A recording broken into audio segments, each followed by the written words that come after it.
Φίλες και φίλοι, γεια σας! 12 τρόποι για να καλυτερέψετε τη ζωή σας και τη ζωή των γύρων σας. Αυτό είναι το δεύτερο μας βίντεο και όσοι δεν έχετε παρακολουθήσει το πρώτο θα το βρείτε κάτω στην περιγραφή. Είχαμε πει πως όλοι μας ψάχνουμε να βρούμε τρόπους να αναβαθμίσουμε τη ζωή μας, αλλά χαμένοι στην καθημερινότητα δεν ξέρουμε πολλές φορές ούτε πώς να αρχίσουμε. Έχουμε αναλύσει τα προηγούμενα 6 βήματα και θα περάσουμε αμέσως στο 7ο.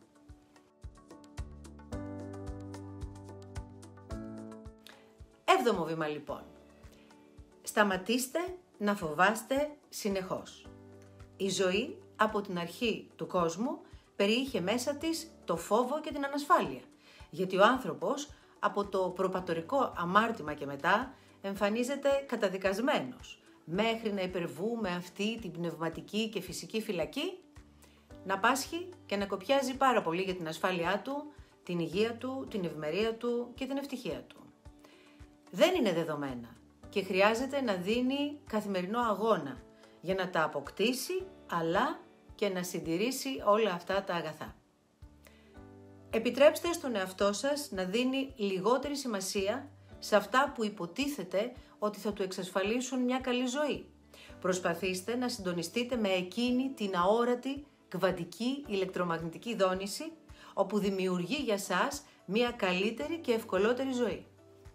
Το ξέρω ότι αυτό που σας λέω είναι πάρα πολύ δύσκολο και για τους περισσότερους από εσάς έως και ακατανόητο. Σκεφτείτε όμως, δεν βρέχει επειδή εσείς το θέλετε. Βρέχει την ώρα που έχουν δημιουργηθεί οι ανάλογες συνθήκες. Δεν ξημερώνει επειδή εσείς το ζητήσατε, αλλά όταν έχει γίνει η ανάλογη περιστροφή της γης. Όταν πρόκειται να γίνει λοιπόν κάτι, είναι επειδή έχει έρθει η στιγμή του για να γίνει. Κατά συνέπεια, κάθε μέρα δώστε με χαρά τον καλύτερό σας σε αυτό που κάνετε και η ζωή θα φροντίσει να έρθουν για σας αποτελέσματα που θα σας προστατέψουν και θα σας προχωρήσουν. Τα υπόλοιπα αφήστε τα στο σύμπαν, προκειμένου να κάνει και αυτό τη δουλειά του. Έτσι, όταν αφήσετε τον έλεγχο για την ανάγκη ενός συγκεκριμένου αποτελέσματος, οι φόβοι σας θα μειωθούν κατά πολύ, αλλά παράλληλα θα έχετε επιτρέψει με αυτόν τον τρόπο, με λιγότερο κόπο από την πλευρά σας, να απολαύσετε μεγαλύτερα επιτεύγματα για τον εαυτό σας.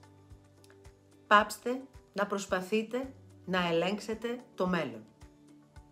Σε περίπτωση που η πρόταση που σας έκανα μόλις τώρα σας φαίνεται ενδιαφέρουσα, αλλά δεν ξέρετε πώς ακριβώς να το επιτύχετε αυτό, σας συνιστώ ανεπιφύλακτα να αγοράσετε το βιβλίο μου προσωπικής ανάπτυξης με τίτλο «Μπορείς να έχεις ό,τι θέλεις». Λεπτομέρειες για το πώς μπορείτε να το αποκτήσετε θα βρείτε κάτω στην περιγραφή.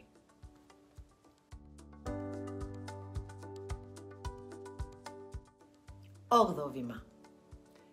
Μην κάνετε παρέα με τοξικούς ανθρώπους και γενικώς μην εκτίθεστε σε τοξικές συνήθειες. Σε αυτό το σημείο αναγκάζομαι να μιλήσω για ένα εξαιρετικά δυσάρεστο φαινόμενο που βρίσκεται σε έξαρση στις ημέρες μας. Την τοξικότητα που προέρχεται από το ανθρώπινο περιβάλλον γύρω μας. Δυστυχώς, ένα τεράστιο ποσοστό ανθρώπων που μπορεί να αγγίζει και το 70% είναι προβληματικό. Κάποιοι πάσχουν από κατάθλιψη. Κάποιοι άλλοι πάσχουν από ψυχικά και πνευματικά νοσήματα. Αν τα ποσοστά που σας ανέφερα σας φαίνονται υπερβολικά, κάντε μία απλή έρευνα στο ίντερνετ για να δείτε πόσα εκατομμύρια κουτιά φαρμάκων που απευθύνονται στην ψυχική και στην πνευματική υγεία των ανθρώπων συνταγογραφούνται κάθε μήνα πάνω στον πλανήτη. Έχετε σκεφτεί πως οι άνθρωποι γύρω μας κάνουν χρήση ψυχοτρόπων ουσιών, από τις πιο αθώες δήθεν μέχρι τις πιο σκληρές? Δυστυχώς, και εδώ το νούμερο είναι τεράστιο. Πόσοι είναι βουτυγμένοι στο ποτό με τη δικαιολογία ότι δεν είναι αλκοολικοί αλλά πότες? Δεν χρειάζεται να πάμε μακριά. Σχεδόν όλη η Ευρώπη δεν πίνει νερό. Πίνει ποτά και μπύρες. Επίσης, σαν ιός που εξαπλώνεται είναι τα διαταραγμένα άτομα γύρω μας. Οι άνθρωποι με διαταραχές γίνονται ολοένα και περισσότεροι. είναι εντελώς αδύνατο να το αντιληφθείς, καθώς όπως είναι φυσικό δεν φοράνε κάποια ταμπέλα στο μέτωπο, αλλά ωστόσο οι επικίνδυνες συμπεριφορές τους είναι τόσο κρυφές και τόσο ύπουλες που ακόμη και οι επαγγελματίες ψυχικής υγείας θα χρειάζονταν αρκετές συνεδρίες μαζί τους για να βεβαιωθούν ότι απέναντί τους κάθεται ένα άτομο με ψυχική διαταραχή. Αυτό είναι ίσως και το πιο επικίνδυνο είδος ανθρώπων, ακριβώς γιατί συμβιώνει μαζί μας με μοναδικό στόχο και σκοπό να μας χρησιμοποιήσει για να ικανοποιήσει τις διαταραγμένες ισορροπίες του μυαλού του. Έχει την ικανότητα να φορά το μανδύα του ανυποψίαστου για μας συνανθρώπου μας. Όλοι αυτοί οι άνθρωποι μπορεί να βρίσκονται στο φιλικό μας περιβάλλον, στο επαγγελματικό μας περιβάλλον ή και στις οικογένειές μας. Έχει έρθει η ώρα και η στιγμή που η υγιής ανθρωπότητα χρειάζεται οπωσδήποτε να προστατεύσει τον εαυτό της. Δεν είναι η ώρα για ψευτοενοχές. Δεν είναι η ώρα για αμφιβολίες. Δεν είναι η ώρα για πολιτισμένες ενέργειες που δεν οδηγούν πουθενά και δεν πρόκειται να φέρουν κανένα αποτέλεσμα. Αν αυτή τη στιγμή ο υγιής πληθυσμός της γης δεν προστατεύσει τον εαυτό του, απομακρύνοντας αμέσως από το περιβάλλον του όλα αυτά τα χαμηλοδονούμενα και επιβλαβή και τοξικά άτομα, λόγω της πληθώρας του αριθμού τους, θα τραβήξουν όλο το περιβάλλον προς τα κάτω. Και τότε, ποιος ξέρει τι μπορεί να συμβεί. Το λέω αυτό γιατί η φύση, ξέρετε, όταν χαθεί για πολύ καιρό η ισορροπία ανάμεσα σε αυτό που ονομάζουμε καλό και κακό, και όταν το σαθρό, το άρρωστο, το αρνητικό παραμείνει στην επιφάνεια για πολύ καιρό, επιβάλλοντας το αρρωστημένο στίγμα του, τότε εκείνη, προκειμένου να προστατεύσει τη βασική ποιότητά της, που είναι η δημιουργική εξέλιξη προς την ομορφιά, την υγεία και την πρόοδο, αναλαμβάνει να ξεμπήξει και να διαλύσει εκ βάθρων αυτή την κατάσταση με το δικό της απρόσμενο και δυστυχώς τις περισσότερες φορές δυσάρεστο τρόπο. Δείτε την ιστορία. Κάθε φορά που οι άνθρωποι ξέφυγαν μέσα από συνεχόμενες αρνητικές πράξεις, η φυσική και αγαθή αρχή του πλανήτη δεν δίστασε να διαλύσει πρόσωπα, κράτη, ακόμη και αυτοκρατορίες, προκειμένου στο τέλος να λάμψει πάλι το φως και να ξεκινήσει ένας νέος κύκλος πρόοδου. Δώστε προσοχή σας παρακαλώ, γιατί αυτή τη στιγμή βρισκόμαστε και πάλι μπροστά σε μια τέτοια γραμμή. Μην περιμένετε από το κακό, από το σαθρό, από το άρρωστο και το αρνητικό να ξυπνήσει και να μετανοήσει. Φρούδες ελπίδες είναι όλα αυτά και χαμένος χρόνος. Προστατεύστε τον εαυτό σας απλά και αποτελεσματικά, δημιουργώντας για σας ένα νέο υγιέστερο περιβάλλον.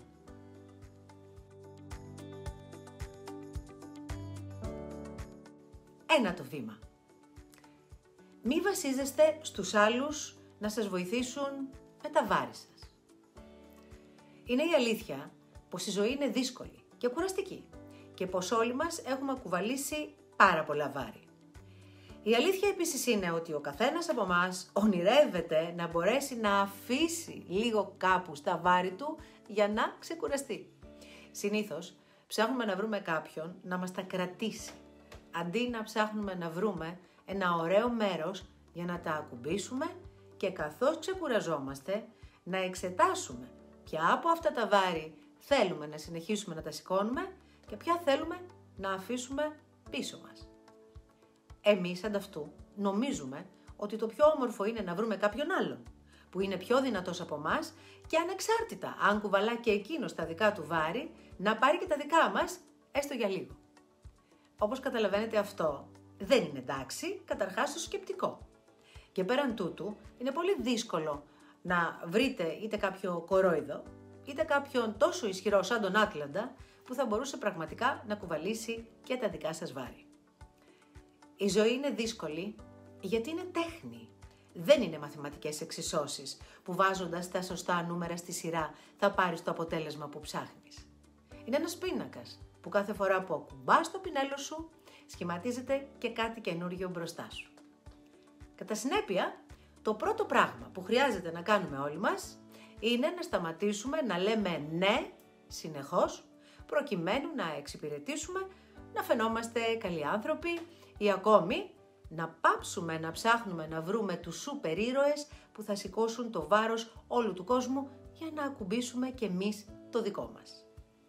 Στην πραγματικότητα πρέπει να πάρουμε χρόνο, να δούμε πώς ακριβώς είναι διαμορφωμένη η ζωή μας και να μάθουμε πώς αυτά που κουβαλάμε στην πραγματικότητα δεν είναι τα βάρη μας, αλλά οι πολύτιμες εμπειρίες μας που σαν το πινέλο ζωγραφίζουν τη ζωή μας στο τοπίο.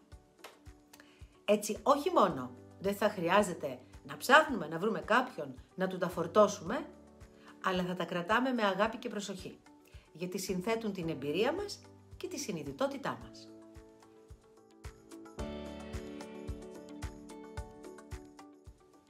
Δέκατο βήμα.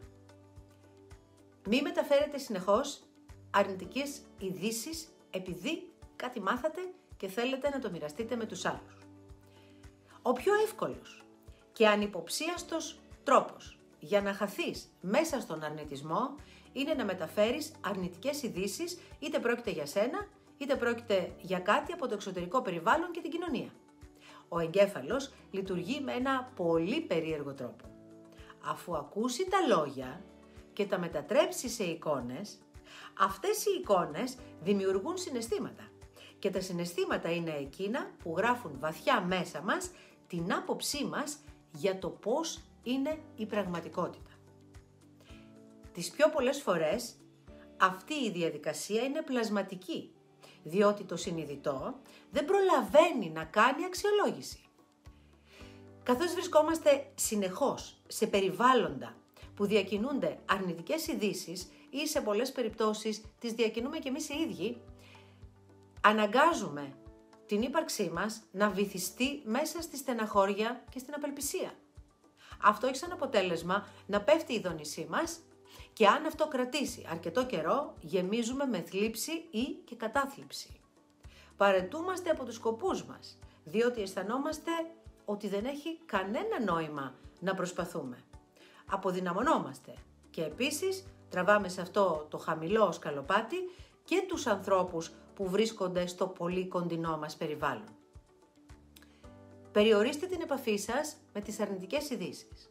Μόλις ακούσετε μια δυσάρεστη είδηση, αξιολογήστε την όσο μπορείτε σε σχέση με εσάς και στη συνέχεια μη συνεχίζετε να παρακολουθείτε τις λεπτομέρειες.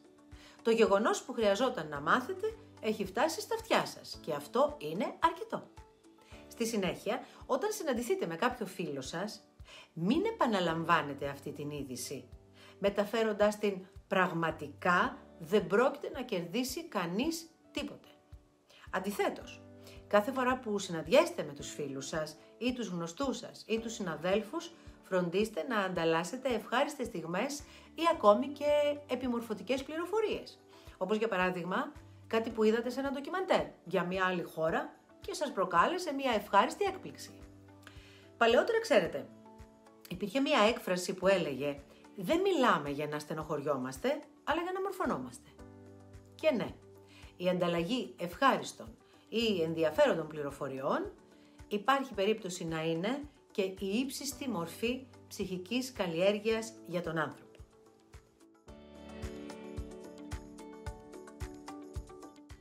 Ενδέκατο βήμα.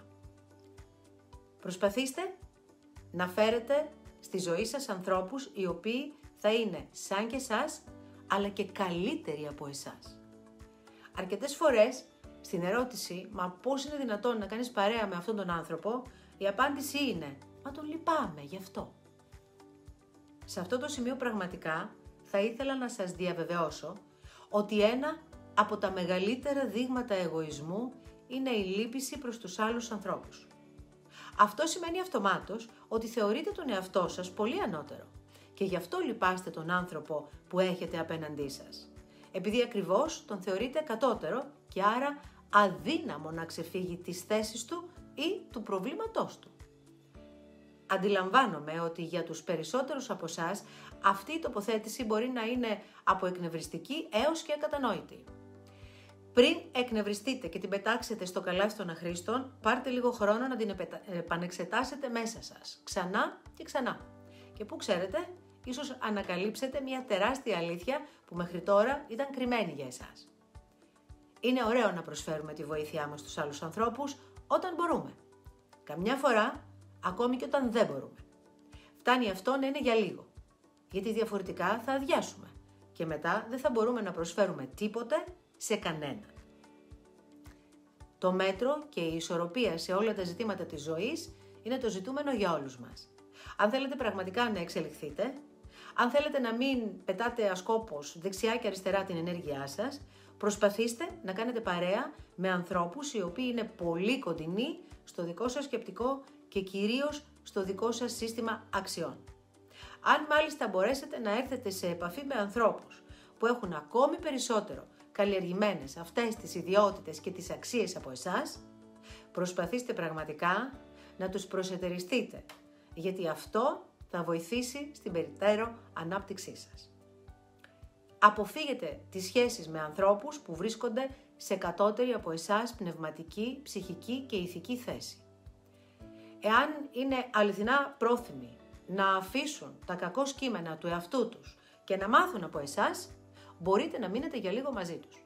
Σε διαφορετική περίπτωση, το μόνο που θα συμβεί είναι να τραβήξουν και εσάς στη μιζέρια τους.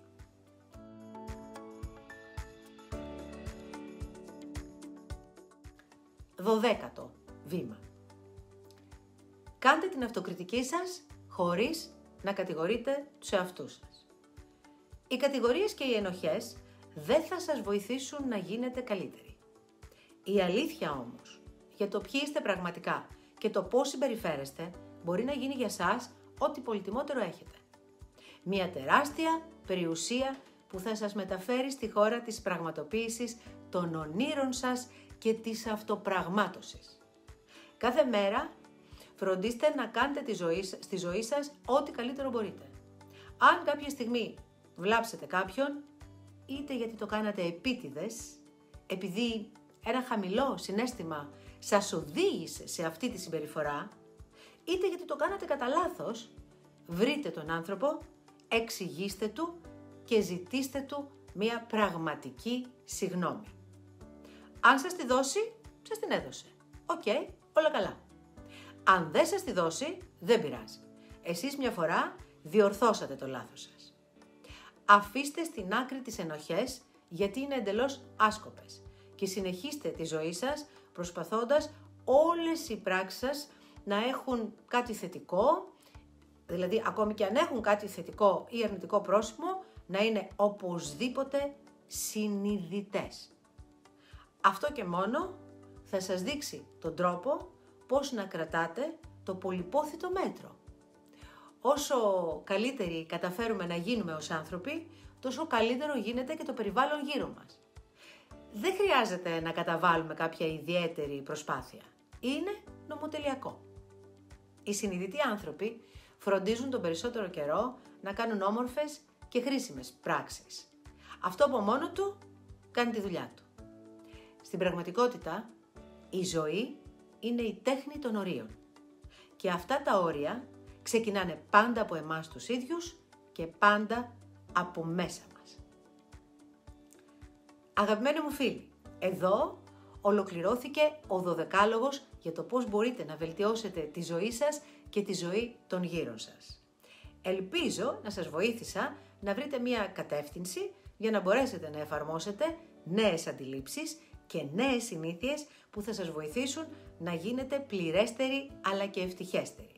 Μην ξεχάσετε να μας κάνετε like, να χτυπήσετε το καμπανάκι για να σας έρχονται ειδοποιήσεις και να μην χάνετε κανένα από τα βίντεό μας, να κάνετε εγγραφή όσοι ακόμη δεν το έχετε κάνει και να μοιραστείτε το βίντεο με τους φίλους σας για να ταξιδέψουμε όσο πιο μακριά γίνεται. Επίσης, αφήστε μας το σχόλιο σας γιατί μας ενδιαφέρει πολύ η γνώμη σας. Μέχρι την επόμενη φορά, να είστε όλοι καλά και να προσέχετε τον εαυτό σας γιατί είναι ό,τι πολυτιμότερο έχετε.